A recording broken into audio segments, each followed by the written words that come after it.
Hello students, Shri Varthaman विद्यालय मेहसाणा से प्रस्तुत करता ज्योति सोलंकी।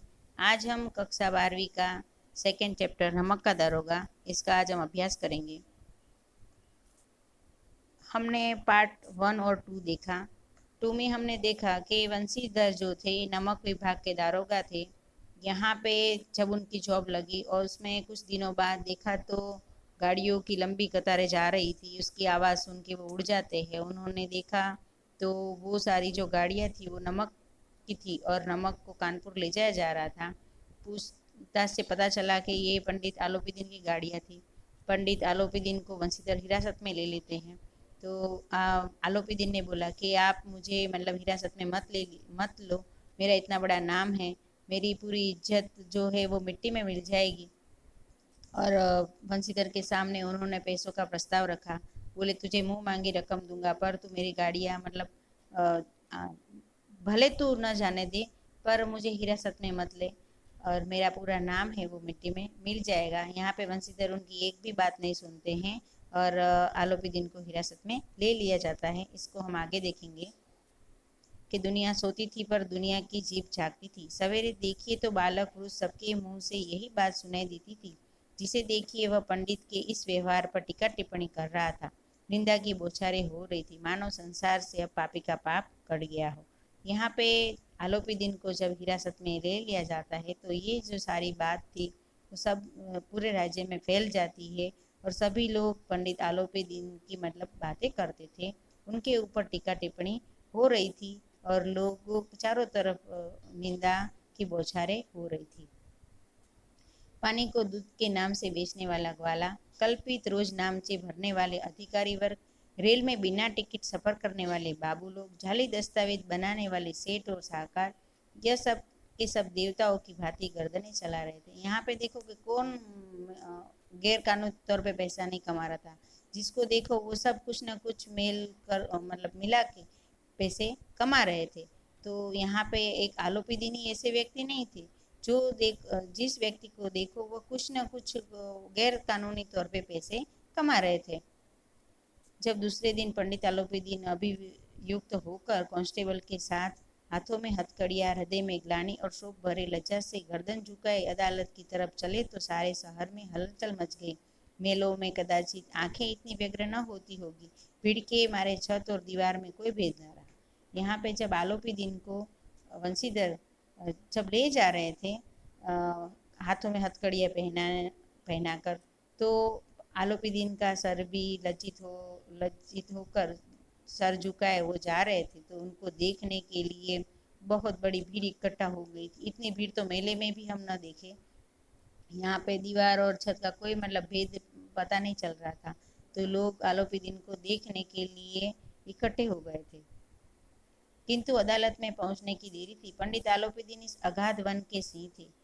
अधिकारी वर्ग उनके भक्त, अमले उनके सेवक, वकील मुख्तार उनके आज्ञापालक और अर्दली चपरासी तथा चौकीदार तो उनके बिना मोल के गुलाम थे। यहाँ पे सब के सब आलोपीदीन के भक्त थे। वो यहाँ पे हमें दिखाई दे रहा है कि ये जो आलोपीदीन था वो इस इलाके का जैसे शेर था।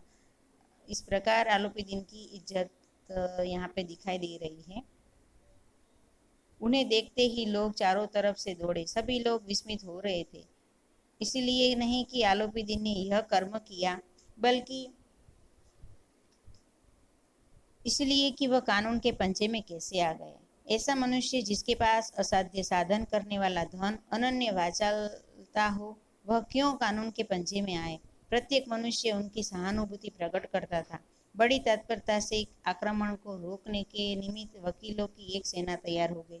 यहाँ पे देखो कि हर कोई व्यक्ति विस्मित होकर उनकी ओर देख रहा था। पूरी मतलब लोगों की भीड़ इकट्ठा हो गई उनको देखने के लिए कि उन्होंने जो कर्म किया था वो कानूनी तौर पे मतलब उन्होंने ऐसा काम क्यों किया कि मतलब जो गैर कानूनी था वो इतनी छोटी सी छो, थो, थोड़े से पैसों की लालच में आके उन्होंने ये काम कैसे किया। वो तो बड़े धनवान व्यक्ति थे। तो जो वकील लोग क्योंकि भीड़ भी वहाँ पे इकट्ठी हो जाती है उनके केस को उनको जिताने के लिए। न्याय के मैदान में धर्म और धर्म में युद्ध ठन गया। बंशीधर चुपचाप खड़े थे। उनके पास सत्य के सिवा कोई बल न था। यहाँ पे हम देखें कि जो न्याय यानी कि अदालत में, आज अदालत के मैदान में धर्म और धन में युद्ध थम गया। एक तो जो अपना धर्म छोड़ने वाला नहीं था और दूसरे के पास बहुत बड़ा ज्यादा पैसे वाला व्यक्ति था आलोपी दिन। तो यहाँ के दोनों के बीच में जैसे युद्ध ठन गया हो, और वंशीधर के पास सत्य के सिवा और कोई बल न था, न स्पष्ट भाषण के अतिरिक्त कोई शस्त्र के गवाह भी न था। मतलब उसके मुंह से जो वो बोले वही उसके पास सबूत था, और कोई उसके पास सबूत भी नहीं थे। किंतु लोभ से डामाडोल, यहाँ तक कि मुंशी वंशी जी को न्याय भी अपनी ओर खींचता हुआ दिख पड़ता था। वह न्याय का दरबार था, परंतु इसके कर्मचारियों के पक्षपात का नशा छाया हुआ था। यहाँ पे आलोपी दिन ने तो मतलब वकील भी थे, वो उनके आगे पीछे चलने वाले, मुंह चाही रकम वो देने को तैयार थी, पर उसको तो ये केस जीतना ही था। तो यहाँ पे न्याय के दरबार में तो अब देखे तो कर्मचारियों का पक्षपात चला, और आलोपी दिन जो थे वो बहुत बड़े जमींदार थे, और जो वंशीधर था वो एक दारोगा पद पे थे नमक विभाग के। तो यहाँ पे उनके भाषण के अलावा और कोई उसके पास गवाह न था। किंतु पक्षपात और न्याय का मेल, जहाँ पक्षपात हो वहाँ न्याय की कल्पना नहीं हो की जा सकती।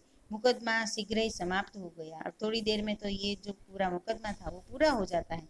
डिप्टी मजिस्ट्रेट ने अपनी तजवीज में लिखा कि पंडित आलोपी दिन के विरुद्ध दिए गए प्रमाण निर्मूल और भ्रमात्मक है। यहाँ पे तो जो आलोपी दिन थे वो तो निर्दोष साबित हुए, और उनको तो मतलब छोड़ दिया गया कि ये जो सारे सबूत थे वो निर्मूल और भ्रमात्मक है। वह एक बड़े भारी आदमी है। यह बात कल्पना के बाहर है कि उन्होंने थोड़े लाभ के लिए ऐसा दुस्साहस किया हो। यद्यपि नमक के दारोगा मुंशी वंशीधर का अधिक दोष नहीं है, लेकिन यह बड़े खेद की बात है कि उनकी उदंडता और विचारहीनता के कारण एक भले मानुष को कष्ट झेलना पड़ा। यहाँ पे तो और उल्टा, मतलब चोर कोतवाल को डांटे इस प्रकार की स्थिति हुई। वंशीधर को कहा गया कि ये उदंड लड़का था, ये विचारहीन था, और आलोपी दिन थे वो भले मतलब इंसान थे। तो इस वंशीधर के कारण उनको कष्ट झेलना पड़ा। हम प्रसन्न है कि वह अपने काम में सजग और सचेत रहता है, किंतु नमक में मुकदमे की बढ़ी हुई नमक हलाली से उनकी विवेक और बुद्धि को भ्रष्ट कर दिया है। भविष्य में उसे होशियार रहना चाहिए। यहाँ पे तो बोला कि मतलब ये जो मुकदमा जो था, यानी कि नमक हलाली जो उसमें उसके विवेक और बुद्धि को भ्रष्ट कर दिया, यानी कि यहाँ पे तो पूरा पासा ही पलट गया। और जैसे कि बोला कि उसकी वंशीधर की बुद्धि भ्रष्ट हो गई है, और उसको भविष्य में बोले होशियार रहना चाहिए, इस प्रकार उसके ऊपर टीका टिप्पणी की गई। वकीलों ने यहाँ फैसला सुना और उछल पड़े कि पंडित आलोपी दिन मुस्कुराते हुए बाहर निकले। स्वजन बांधवों ने रुपयों की लूट की, उदारता का सागर उमड़ पड़ा, उसकी लहरों ने अदालत की नींव तक हिला दी। यहाँ पे देखो कि पैसा जिसके पास था उसने तो सत्य उसके सामने ना टिक सका। यहाँ पे तो जो आलोपी दिन थे वो तो जीत गए, और बाहर तो जैसे उनके स्वजन बांधव वो तो सब पैसों की मतलब रुपये लूटने लगे, और उदारता का सागर उमड़ पड़ा, और उनकी लहरों ने अदालत की नींव तक हिला दी। यहाँ पे मतलब अदालत की जो नींव थी वो भी हिला के रख दी, और दोषी होते हुए भी निर्दोष साबित हो गए, और वहां से वो छूट गए। जब वंशीधर बाहर निकले तो चारों ओर उनके ऊपर व्यंग्य बाण की वर्षा हो रही थी। मतलब सब उनके ऊपर व्यंग्य कर रहे थे कि अच्छा होता कि पैसे लेकर छोड़ देता, तो इस प्रकार बेइज्जत न होना पड़ता। चपरासियों ने झुक झुक कर सलाम किए, किंतु इस समय एक कटु वाक्य, एक संकेत उनकी गर्वाग्नि को प्रज्वलित कर रहा था। कदाचित इस मुकदमे में सफल होकर वह इस तरह अकड़ते हुए न चलते। आज उन्हें संसार का एक खेदजनक विचित्र अनुभव हुआ। यहाँ पे वंशीधर को जो ये अनुभव हुआ उससे पता चलता है कि जो बेईमान था तो उसने तो अपने पैसों से सबको उसने खरीद लिया, और ये एक संसार का उनको एक विचित्र अनुभव हुआ वंशीधर को। न्याय और विद्वता, लंबी चौड़ी उपाधियां, बड़ी बड़ी दाढ़ियां, ढीले चोगे एक भी सच्चे आदर का पात्र नहीं है। वंशीधर ने धन से बैर मोल लिया था, उसका मूल्य चुकाना अनिवार्य था। कठिनता से एक सप्ताह बीता होगा कि मुअत्तली का परवाना आ पहुंचा और कार्यपरायण का दंड मिला। यहाँ पे हम देखें कि जैसे कि वो केस जैसे जीत गए अदालत में वंशीधर, उसके बाद नौकरी से उनको निकाला गया वंशीधर को। और मतलब वो उनको दंड मिला है, जो उन्होंने निष्ठापूर्वक कार्य किया उसमें वंशीधर को नौकरी से बेदखल होना पड़ा। बेचारे भग्न हृदय, शोक और खेद से व्यथित घर को चले। बूढ़े वंशी जी को पहले से ही कुड़बुड़ा रहे थे कि चलते चलते ही इस लड़के को समझाया था, लेकिन इसने एक न सुनी, अब मनमानी करता है। हम तो कलवार और कसाई की तगादे सही बुढ़ापे में लगभग बनकर बैठे, और और वहाँ बस वही सुखी तनख्वाह। हमने भी तो नौकरी की थी और कोई ओहदेदार ओहदेदार नहीं थे। यहाँ पे सब अब पछता रहे हैं कि बेटे के पास इतनी बड़ी मतलब लालच आई कि इतना सारा पैसे देने के लिए भी वो आलों के दिन तैयार था, पर बेटा घूस लेने को तैयार न हुआ।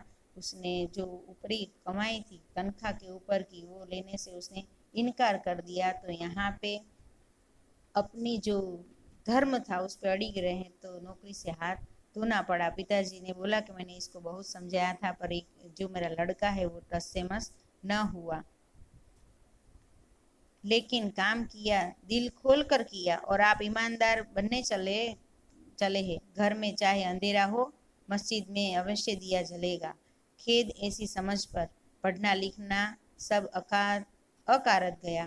खेद ऐसी समझ पर कि पढ़ना लिखना सब अकारत गया, यानी कि इतना सारा पढ़ाया लिखाया फिर भी आप ये न समझे, और आज जो तूने मेहनत की वो सारी आज मिट्टी में मिल गई। और बड़े ईमानदार फिरने चले थे तो क्या फल मिला उसका? अपनी नौकरी से हाथ धोना पड़ा। इसके थोड़े ही दिनों बाद जब मुंशी बंशीधर इस दुरावस्था में घर पहुंचे और बूढ़े पिता ने समझा सुना तो सिर पीट लिया और बोले कि जी चाहता है कि तुम्हारा और अपना सिर फोड़ लूं। बहुत देर तक पछता पछता कर हाथ मलते रहे। क्रोध में कुछ कठोर बातें भी कही, और यदि वंशीधर यहाँ से टल न जाते तो अवश्य ही क्रोध विकट रूप धारण करता। वृद्ध माता पिता मतलब दुख हुआ, माता पिता को भी दुख हुआ। और जैसे ही घर पे आए तो ये समाचार सुनते ही पिता ने सिर पीट लिया और बहुत सारे मतलब उनको बातें भी सुनाई। वंशीधर जो उनके सामने रहते तो उनका गुस्सा और भड़क जाता और विकराल रूप धारण करता। और माता पिता भी आज ऐसी घटना घटी तो वो भी आज दुखी हो गए थे। जगन्नाथ और रामेश्वर की यात्रा की कामनाएं मिट्टी में मिल गई। पत्नी ने कई दिनों तक सीधे मुंह बात तक नहीं की। यहाँ पे देखो कि जब इंसान सच्ची राह पे चलता है तो उसमें विडम्बनाएं कष्ट तो आते ही है। तो माता पिता की भी इच्छा थी कि वो जगन्नाथ जाएंगे, जगन्नाथ धाम की यात्रा करेंगे। पत्नी तो कितने दिनों तक उसके साथ बात भी अच्छी तरह से न की। इसी प्रकार एक सप्ताह बीत गया। संध्या का समय था। मुंशी बंशीधर बैठे बैठे राम नाम की माला जप रहे थे। इसी समय उनके द्वार पर सजा हुआ रथ आकर रुका।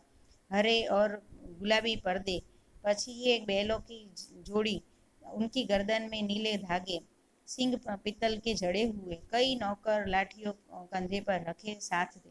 कुछ दिनों बाद मतलब एक सप्ताह के बाद शाम के समय बंशीधर के घर पे एक रथ आके खड़ा रहता है।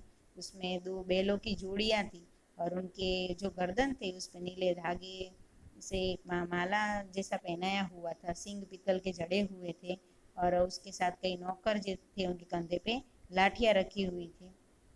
बस इधर बैठे बैठे राम का नाम जप रहे थे। तब इतनी देर में ये सब उन्होंने रथ को आते देखा उनके घर पे। मुंशी बंशीधर ने अवाग्नि को दौड़ते देखा तो पंडित जी आलोपी दिन है, झुककर दंडवत की और लल्ल चप्पो की बातें करने लगे। हमारा भाग्य उदय हुआ जो आपके चरण इस द्वार पर आए। आप हमारे पूज्य देवता हैं, आपको कौन सा मुंह दिखावे। मुंह में तो कालिख लगी हुई है, किंतु क्या करे, लड़का अपाग कपूत है, नहीं तो आपसे क्या मुंह छिपाना पड़ता। ईश्वर निसंतान चाहे रखे पर ऐसी संतान न दे। यहाँ पे उसके पिताजी आते हैं और उसको दंडवत करते हैं ना, अच्छी अच्छी बातें बोलते हैं कि मेरा पिता मतलब मेरे बेटे के काम ऐसा कपूत निकला कि आज मुझे मुंह छिपाना पड़ रहा है मेरे बेटे के कारण। मतलब इससे अच्छा तो मुझे निसंतान ईश्वर रखता तो अच्छा था कि ऐसे बच्चे ऐसा संतान पाने से तो अच्छा है कि निसंतान में रहता। और पंडित जी के पास उसके पिता आकर इस प्रकार की बातें करते हैं। आलोपी ने कहा कि नहीं भाई साहब, ऐसा न कीजिए। मुंशी जी चकित होकर कहा, ऐसे संतान को और क्या कहूँ। आलोपी ने रोका के बोले, भाई साहब आप ऐसी बात मत कीजिए आपके बेटे के खिलाफ। कि जो मुंशी बंशीधर है वो ये बात सुनकर चकित रह गए कि क्या कहूँ मैं, ऐसे बेटे को और न कहूँ तो मैं क्या कहूँ। आलोपी ने वात्सल्यपूर्ण स्वर में कहा कि कुल तिलक और पुरखों की कीर्ति उज्जवल करने वाले संसार में ऐसे कीर्ति धर्मपरायण मनुष्य है जो धर्म पर अपना सब कुछ अर्पण कर सकते हैं। यहाँ पे बोला उन्होंने कि कुल तिलक है, यानी कि कुल को उज्जवल करने वाला है ये। ऐसा इंसान तो मैंने आज तक नहीं देखा कि कितने सारे मतलब इसके पास धन पैसों की लालच रख दो फिर भी ये धर्म से विमुख नहीं होता, यानी कि धर्मपरायण मनुष्य जो है वो ऐसे कम पाए जाते हैं। तो आप तो ऐसे बेटे को पाकर धन्य हो कि मतलब अपने धर्म पे वो अड़िग रहे के वो अपना सब कुछ दाव पे रखने को तैयार हो जाते हैं पर अपने धर्म से पीछे हटते नहीं हैं।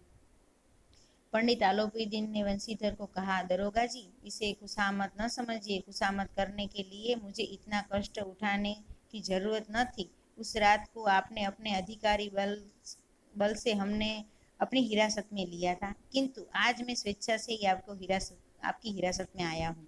मैंने हजारों रईस और अमीर देखे हैं, हजारों उच्च पदाधिकारियों से काम पड़ा हुआ है, किंतु परास्त किया तो आपने। यहाँ पे उसने बोला कि आज मैं जो आया हूँ, पहले तो आपने मुझे हिरासत में ले लिया था आपके बल पे, आज तो मैं खुद आपकी हिरासत में आया हूँ।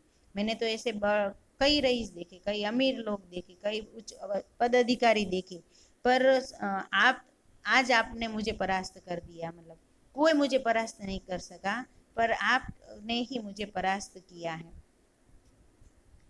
मैंने सबको अपना और अपने धन का गुलाम बनाकर छोड़ दिया। मुझे आज्ञा दीजिए कि आपसे कुछ विनय कर सकूं। यहाँ पे बोले कि मैंने सबको परास्त कर दिया, अच्छे से अच्छे अधिकारी, उच्च अधिकारी, रईस लोगों को मैंने अपने पैसों से परास्त किया, पैसों की लालच देकर उनको खरीद लिया, पर तुमको मैं परास्त नहीं कर सका।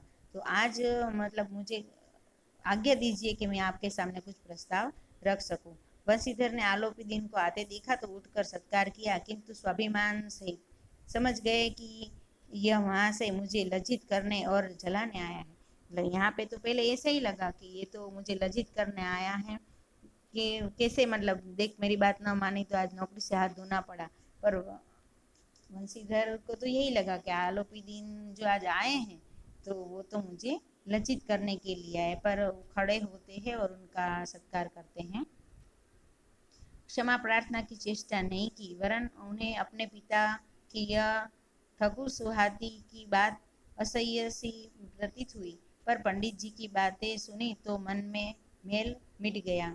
पंडित जी की ओर उठती हुई दृष्टि से देखा, सद्भाव झलक रहा था। गर्व ने अब लज्जा के सामने सिर झुका दिया और शर्माते हुए बोले, यह आपकी उदारता है जो ऐसा कहते हैं। मतलब यहाँ पे पिता ने तो पहले जो बोला बेटे के खिलाफ और जो क्षमा याचना की न, बोले कि मेरे बेटे से ये गलती हो गई न सब, पर पंडित जी की बातें सुन के उनको लगा कि वास्तव में तो ये मेरी ईमानदारी पे आज गर्व कर रहे हैं और उसके कारण उनका सिर झुक गया था।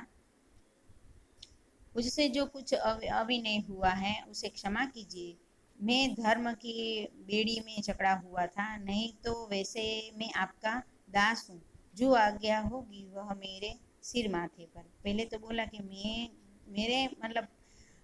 मेरी जॉब पे जो था तो वहाँ पे आपकी क्षमा याचना मैं वहाँ नहीं सुन सकता था, क्योंकि वो मेरा कर्तव्य था, वो मुझे निभाना था। पर आज तो मैं आपका दास हूँ। आप बोले वो मतलब आपकी आज्ञा सिर माथे पर। आलोपी ने विनीत भाव से कहा कि नदी तट पर आपने मेरी प्रार्थना नहीं स्वीकार की थी, किंतु आज स्वीकार करनी पड़ेगी। वंशीधर बोले कि मैं किस योग्य हूँ, किंतु जो कुछ सेवा मुझसे होगी उसमें त्रुटि नहीं होगी। वंशीधर ने बोला कि मैं आपकी हर एक बात मानने के लिए तैयार हूँ, आप मुझे आज्ञा दीजिए, मेरे से जो कुछ सेवा होगी वो मैं कर सकूंगा, उसमें कोई मतलब त्रुटि नहीं होगी, यानी कि कोई खामी नहीं होगी। आलोपीदी ने एक स्टाम्प लगा हुआ पत्र निकाला और उसे वंशीधर के सामने रखकर बोले, इस पद को स्वीकार कीजिए और अपने हस्ताक्षर कर दीजिए। मैं ब्राह्मण हूँ, जब तक यह सवाल पूरा न कीजिएगा द्वार से न हटूंगा। यहाँ पे आलोपीदी बोले कि मैं आपके पास एक प्रस्ताव लेके आया हूँ, वो आपको स्वीकारना है और आपको इस पे हस्ताक्षर कर देना है। आप जब तक हस्ताक्षर नहीं करेंगे तब तक मैं आपके द्वार से नहीं जाऊंगा। वंशीधर ने उस कागज को पढ़ा तो कृतज्ञता से आंखों में आंसू भर आए। पंडित आलोपीदीन ने उनको अपनी सारी जायदाद का स्थायी मैनेजर नियत कर दिया था। 6,000 वार्षिक वेतन के अतिरिक्त रोजाना खर्च अलग, सवारी के लिए घोड़ा, रहने को बंगला, नौकर चाकर मुफ्त। यहाँ पे इतना बड़ा प्रस्ताव लेके आलोपीदीन आए थे मुंशी वंशीधर के घर पे। उनको अपनी सारी जायदाद का एक स्थायी मैनेजर बना दिया और 6,000 वार्षिक वेतन उनके अतिरिक्त और रोजाना खर्च अलग, उनके लिए घोड़ा, रहने को बंगला और नौकर चाकर सब मुफ्त में, इतनी बड़ी ऑफर लेके वो वंशीधर के घर आए थे। कंपी स्वर में बोले, पंडित जी, मुझ में इतना सामर्थ्य नहीं है कि आपकी उदारता की प्रशंसा कर सकूं, किंतु ऐसे उच्च पद के योग्य नहीं हूँ। उन्होंने मना कर दिया कि मैं ऐसे उच्च पद के लिए योग्य नहीं हूँ।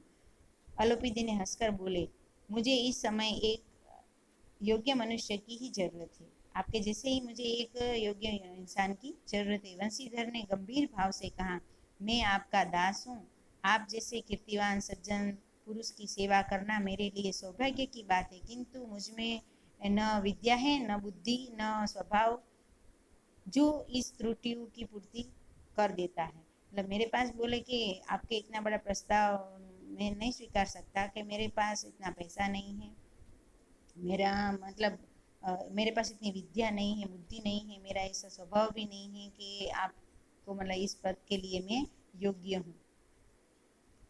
ऐसे महान कार्य के लिए एक बड़े मर्मज्ञ अनुभवी मनुष्य की जरूरत है।